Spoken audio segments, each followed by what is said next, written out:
Σε μια νέα φάση φαίνεται ότι εισέρχεται η εισβολή των Ουκρανικών δυνάμεων στο Κούρσκ και η τρέχουσα αντεπίθεση που έχουν ξεκινήσει εκεί οι ρωσικές δυνάμεις τις τελευταίες ημέρες,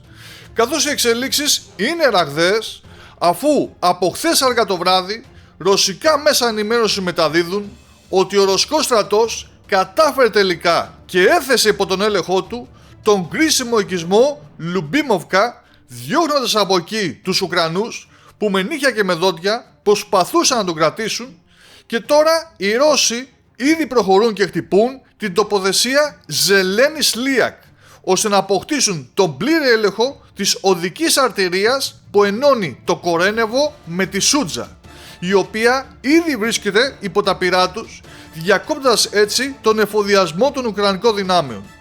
Όπως λοιπόν αναφέρουν τα ρωσικά μέσα ενημέρωσης, αυτή τη στιγμή η εφοδιαστική αλυσίδα, δηλαδή η επιμελητεία όλων των Ουκρανικών δυνάμεων που βρίσκονται μεταξύ του οικισμού Ολκόφκα και του Ποκρέπκι, έχει περιπλεκεί πάρα πολύ, έχει δυσκολέψει απίστευτα, δημιουργώντας τεράστια προβλήματα και σίγουρα πονοκέφαλο στην Ουκρανική διοίκηση, που βλέπει ότι η εκστρατεία των Ουκρανικών δυνάμεων στο Κούρσκ μάλλον οδεύει σιγά σιγά προς την πλήρη καταστροφή.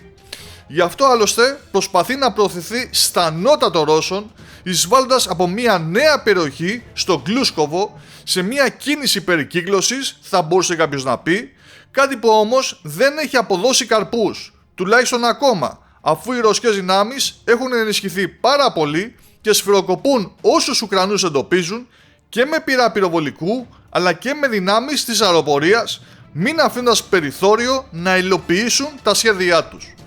Το μόνο λοιπόν που απομένει είναι να αυξηθεί η Ουκρανική μαχητική δυνατότητα στην περιοχή, κάτι που ήδη συμβαίνει, με την Ουκρανική ηγεσία να στέλνει και άλλες δυνάμεις μέσα στο Κούρσκ, που φυσικά αυτό σημαίνει ότι αποδυναμώνει άλλα μέτωπα μέσα στην Ουκρανία.